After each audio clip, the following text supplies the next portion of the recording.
Si tu poses une question sur Macron, je te frappe. Alors, qui t'a voté pour... Non, je rigole. Saddam Hussein. Bonjour tout le monde, c'est Calypso Record et bienvenue dans cette vidéo. Alors aujourd'hui, je vais interviewer... La KNA. La KNA. Alors merci d'être venu dans ma chaîne, dans ton appartement. Pourquoi la KNA? Pourquoi la KNA? La KNA, c'est un vrai personnage historique qui a existé à la base. C'est la seule reine... C'est pour ça que tu ressembles à un cadavre? Oui, bitch. Non, en gros, voilà, concrètement, la KNA, c'est la seule reine berbère qui a jamais existé. Elle a régné sur... c'était l'Algérie et la Tunisie à l'époque où ça s'appelait l'Ifriqiya. Donc c'était le nom du continent quand c'était encore un pays en fait. Et c'est la seule qui a réussi de tous les régnants, genre de tous les rois reines de l'endroit, à battre l'invasion des musulmans. Oh. Et c'est une meuf, donc du coup voilà, on la stan beaucoup. Et en fait c'est des histoires dont j'entends parler d'elle depuis que je suis tout petit par ma mère, genre mon grand-père, il me raconte des histoires et elle m'a toujours fasciné. Et je sais pas, ça s'est fait naturellement du coup quand je suis devenu drag. Oui. C'est venu tout de suite quoi, enfin c'est pas vrai, c'est pas venu tout de suite. Il y a eu 5-6 noms avant, dont au moins 4 qui ont été donnés à Cookie parce qu'elle savait pas c'était quoi mon nom. Donc, voilà. Mais voilà, c'est de là que vient la KNA. Okay. Comment t'as commencé le drag? Oh bitch. Comment on appelle ce truc là? Ça. Ça, alors ça. Ça, j'ai commencé, en fait c'était très con, c'était il y a 2 ans, c'était en mai 2016. Et c'était pour le Mister Mastroquet 2016. Ah, et ils avaient... Personne, bitch. Fab, si vous vous rappelez. Si. La Fabien et Cookie. Bisous, big up à vous. Non, Cookie elle était même pas là, bitch, c'était Ryuk qui présentait ce soir-là. Oui, c'est Ryuk qui présentait ce soir-là. Et je lui avais snatch sa couronne de la tête et tout. Non mais laisse tomber, j'étais bourré, bitch. Et du coup, en fait on avait fait, c'était en 2 manches. Et du coup, oui. Fabien nous avait inscrit de force. Et la deuxième manche, ceux qui avaient atteint, on était 5, il fallait qu'on fasse une petite perf en fait. Ok. Et c'était un concours de Mister, donc il y en a qui avaient jonglé, il y en a qui avaient fait des trucs. Et moi j'avais dit, ça serait pas genre trop génial de gagner un concours de Mister en Miss. Et du coup je me suis dit, ok bitch, vas-y. Donc en fait je me suis acheté une perruque à 10 € à la poupée merveilleuse. J'ai attrapé un vieux chèche à moi qui est devenu une jupe. Clémence Tru, big up ma soeur, m'a prêté un corset. Enfin un corset, ce qui restait d'un corset à elle. Et un autre pote m'a passé une paire de chaussures et j'ai fait une perf sur... Pas une perf. Too Many Daddies de Violette Chachki. Et j'ai fait tu te sentais... Ah mais tu te sentais vraiment... Mais j'ai fait un striptease, j'étais butch as fuck. C'était dégueulasse. Mais j'ai passé une des plus belles soirées de ma vie. Et ça a fait rire plein de gens. Et du coup je sais pas, I feel it. Et j'ai continué, j'ai refait genre 2-3 fois après comme ça pour déconner. Et un soir il y a eu une Madame Claude. C'était avec Méduse et Cookie. Oui. Et j'étais allé en genre club kid. Oui. Et les filles m'ont fait monter sur la scène avec eux, bah Madame Claude, ça oui. Machin. Et j'ai kiffé ma mère la pute. Et du coup bah depuis... Depuis ça a pas trop changé, c'est ça. Je vais t'envoyer la photo de trucs, tu pourras afficher à côté la photo de cette soirée là. Je pense que vous allez voir. Ouais genre voilà, c'est un peu comme ça que j'ai commencé. Et... J'ai mis du temps, au début c'était une fois de temps en temps, et là ça va faire ouais, 1 an et demi que maintenant je le fais. Ok. Souvent. Ah oui d'ailleurs, qu'est-ce que t'aimes bien dans le drag? En fait le drag c'est ce que avec le recul maintenant j'ai compris que ça me permettait d'avoir tout ce que j'ai, de faire un peu tout ce que j'aimais dans le monde de l'art entre guillemets. Oui. C'est-à-dire que j'adore la musique, je sais pas chanter bitch, donc tu vois je pouvais pas devenir chanteur. Donc je me suis dit avec le drag, bah t'as les lip sync, j'aime bien danser, je suis pas danseur, mais voilà, enfin tu vois. Je sais bouger. Je sais. Allez. Non, mais du coup, enfin. Et fashion. C'est vraiment, à la base, c'est les fringues, c'est la tenue, c'est tout ça. Et je crois que c'est le seul truc que je réussis un minimum en drag, plus ou moins. Ça dépend des jours. mais concrètement, ouais, c'est ça le truc qui m'a le plus attiré, on va dire, à la base. Maintenant c'est l'ensemble, c'est genre vraiment it's like the whole shit of drag. Genre je suis tombé amoureux du drag dans son ensemble. Mais à la base c'était ouais, le... En fait genre, là ce que je trouve curieux, enfin pas curieux mais genre, il n'y a pas un peu de stigmatisme en fait en tant qu'arabe que tu fais du drag? Je sais que tu as des parents un peu qui acceptent. Spéciaux. Oui. Il y a des parents qui acceptent ce que tu fais et tout, mais c'est pas le cas de tout le monde. Il y a cette idée de virilité chez les arabes. Enfin, peut-être que je me trompe, mais... Qu'est-ce que t'en penses? Oui, non, après je pense que l'idée de virilité elle existe chez tout le monde. Mais c'est sûr que dans l'idée qu'on s'en fait dans un pays musulman, enfin pas arabe parce que les arabes peuvent être juifs aussi, ou catholiques, mais chez les musulmans en tout cas l'idée qu'on s'en fait c'est clair que voilà déjà l'homosexualité, le seul pays musulman où il y a un semblant, et je dis bien un semblant de tolérance, d'abord c'est même pas pour les drags, c'est pour les transsexuels et c'est l'Iran, où c'est l'État qui paye genre les transitions aux gens, enfin tu vois, mais c'est le seul et sinon c'est très très très mal vu. Alors avant la Révolution, parce que moi j'ai connu les drags à Tunis du coup en fait, une drague qui s'appelait Blanche, qui performe je crois toujours en plus sans déconner, et qui chantait des shows live, genre c'est très old school drag dans un restaurant, et c'était magique, c'était la première fois que je voyais ça à Tunis. J'avais genre 16 ans, vous imaginez le petit PD musulman dans son pays qui découvre ça, c'était magique. Et non, c'est pas facile de vivre ça là-bas, tu peux pas, c'est pas vraiment faisable en fait. Moi je sais que mes parents ont aucun problème, hein, réellement pas du tout, enfin ils payent même les tenues, ma mère elle m'offre des bijoux.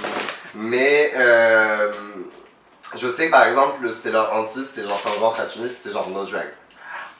Tu vois, c'est genre tu ramènes rien, pour repartir je peux prendre plein de trucs, faire mes stocks et tout ce que je veux, par contre en arrivant c'est genre, enfin voilà, no drag, no shit, et même mes parents ça les inquiète parce que maintenant du coup, malgré tout avec Instagram et tout, ça commence à avoir un certain nombre de followers, ça commence à atteindre les gens de Tunis et du coup je sais que mes parents ont entendu parler par d'autres gens en mode ah mais ton fils il fait du drag, tu vois, et c'est très genre on parle.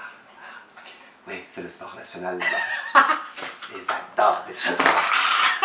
Non mais c'est pour ça en fait, si t'es méditerranéen, tu es fait pour être une drag queen en fait, chérie. C'est-à-dire que le drama c'est ta base de vie depuis ta naissance. Tu es né dans du drama, tu vas mourir dans du drama. Et tu vas manger des couscous boulettes entre les deux, tu vois. Genre... Après voilà, je sais que moi j'ai pas, j'aime pas trop parler de ce sujet, pourquoi? Parce que j'ai pas eu la même expérience que beaucoup de gens. J'ai vraiment eu beaucoup de chance dans ma vie d'avoir des parents qui sont si ouverts et si tolérants, qui n'ont jamais eu de problème avec ma sexualité, avec le drag, j'ai même pas eu le problème du drag, ou j'ai même pas eu besoin d'expliquer que c'était pas un truc sexuel ou quoi que ce soit, tu vois. Genre vraiment j'ai eu beaucoup de chance, et c'est pour ça que c'est un sujet dont j'aime pas trop parler, parce que je sais la chance que j'ai, et que je sais que c'est pas le cas de la plupart des gens, et encore moins des gens qui viennent de l'endroit où moi je viens en fait. C'est-à-dire que j'ai plein d'amis qui sont gays et que j'ai fréquenté quand j'étais là-bas, où je sais qu'ils sont fans de RuPaul, etc. et qu'ils m'ont toujours dit ouais j'aimerais bien faire du drag genre une fois, mais qu'ils le feront jamais parce que c'est Tunis quoi. Mais tu as dit que genre t'as des parents assez ouverts et tolérants, mais comment t'as vécu le coming out? Est-ce que t'as déjà même fait un coming out? Parce que je trouve que j'essaie un peu de take advantage de ce moment, genre de parler d'avoir quelqu'un qui est arabe et musulman qui est dans ce cas parce que... Ah, pas musulman, genre j'ai été élevé, peut-être, mais même pas parce que mes parents sont pas forcément... Enfin oui, si, quand tu vis dans un pays musulman, quoi que tu fasses en fait, t'as pas le choix, t'es confronté à la religion tout le temps. Enfin dans n'importe quel pays religieux, je pense de toute façon, en fait, où la religion est au centre de l'État. Genre il y a d'autres pays, il y a des pays où le catholicisme il est dans la constitution, il y en a d'autres où c'est... Tu vois, et je pense que voilà, dans les pays comme ça, c'est que tu le veuilles ou non, tu vas grandir avec la religion. Après, on n'était pas religieux, personne ne va à la mosquée chez moi. Genre vraiment, tu vois, limite on fête plus Noël que l'Aïd quoi. C'est même pas limite, c'est qu'on fête plus Noël que l'Aïd. Et ouais, j'ai fait mon coming out, c'était l'année de mon bac.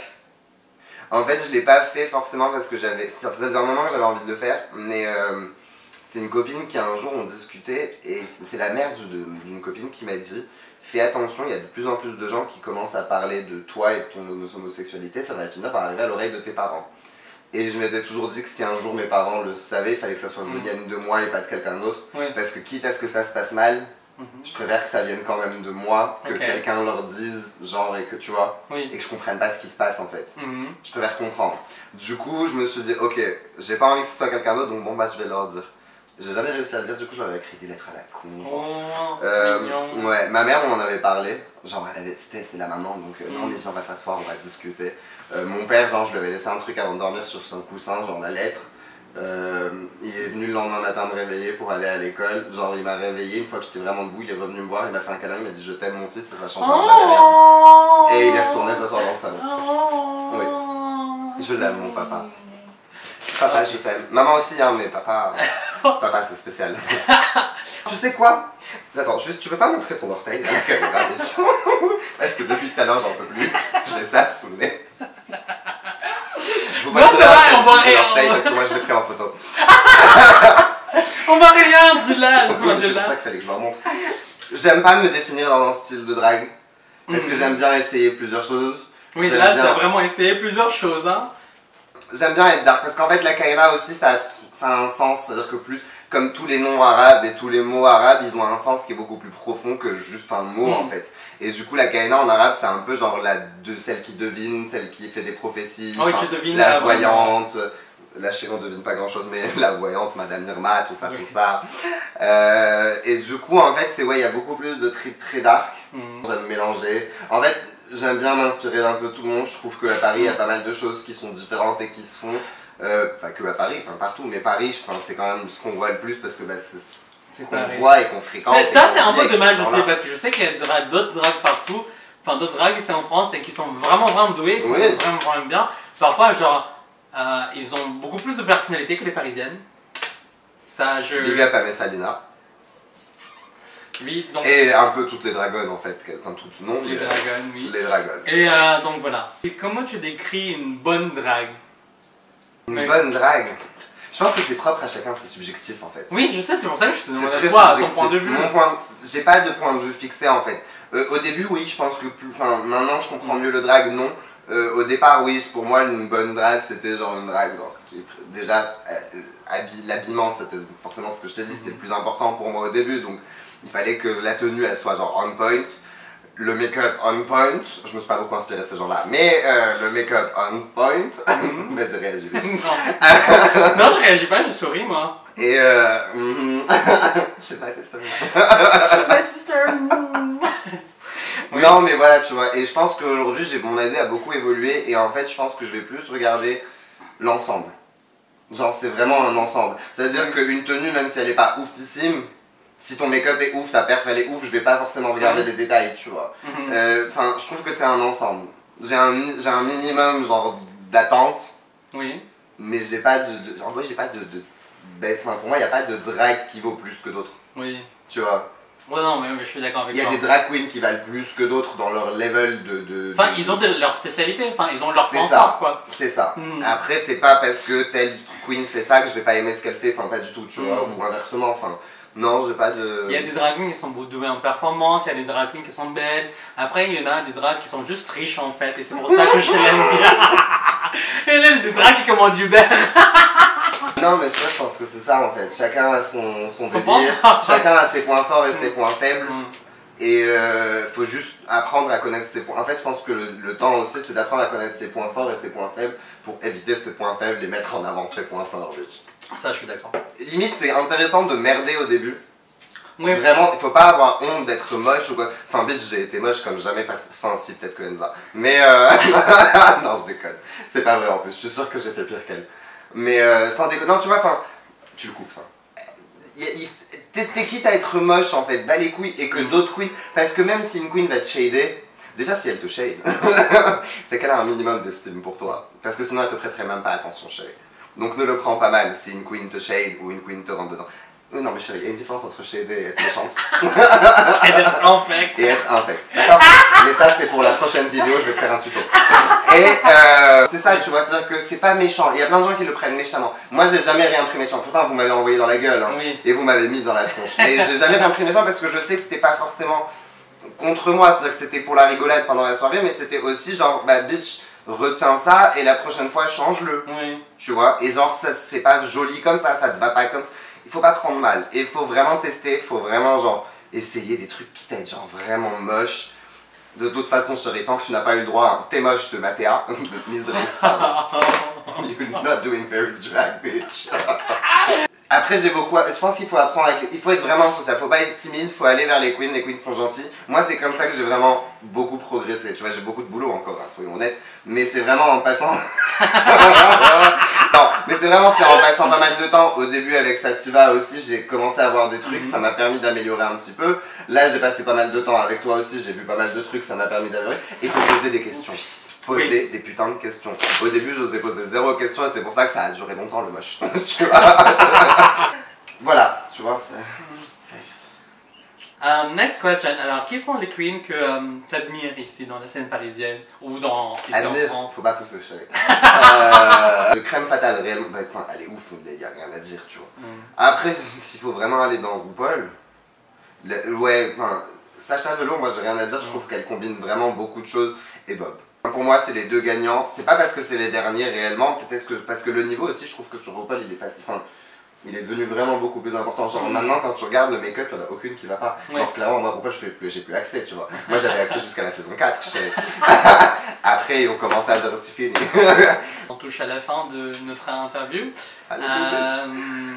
Des trucs à dire aux spectateurs qui regardent ou juste aux gens en fait qui te découvrent. Ou qui ne veulent pas forcément te découvrir, mais ils se forcent à finir cette vidéo, ils cherchent en fait des trucs intéressants que tu veux dire, mais vas-y. Alors bah, followez-moi sur mon compte Instagram, c'est par là, dans la description en dessous. Alors moi c'est Tata Fatiha, je fais le couscous, la voyance, la culture, le ménage, le repassage. J'ai fait des tutos death drop mais ça c'est fini parce que l'énergie il n'y a plus. Si tu me détestes, viens quand même sur Insta, mets des commentaires. Mais même les gens, bitch, ça fait des commentaires. On s'en fout. Je like même.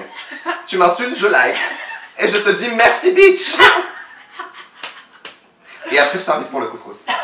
Et sortez, allez voir vos local queens. Tipsez-les. Il y a des queens dans quasiment toutes les soirées maintenant de Paris, drag, et bientôt dans d'autres soirées, on espère, le plus possible. Tipsez-les. Elle se donne beaucoup pour vous faire plaisir. Et il n'y a pas que RuPaul quoi dans la vie, c'est ouais, ça c'est vrai. On est là. On se rappelle dans RuPaul un jour. Enfin, Inch'Allah. C'est ça. Inch'Allah, Mashallah. Alors merci à vous. Non, tu coupes pas. On va finir avec des terroristes. Alors, merci beaucoup d'avoir regardé cette vidéo et merci à Lakaina dans cette vidéo. Merci. Alors, si vous avez aimé, n'oubliez pas de liker, de commenter, de fave, de liker, pouce vert dans cette vidéo et n'oubliez pas de partager, mettez des commentaires de hate ou de love en dessous et on se retrouve à la semaine prochaine. Bisous. Sauver une drag queen, fister un twink.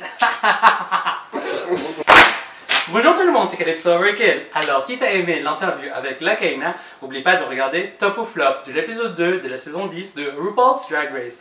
Et n'oublie pas de t'abonner sur ma chaîne YouTube et aussi sur mon compte Instagram. Et après, c'est à la fois aussi sur le compte Instagram de Lakaina. Merci beaucoup, bisous chérie.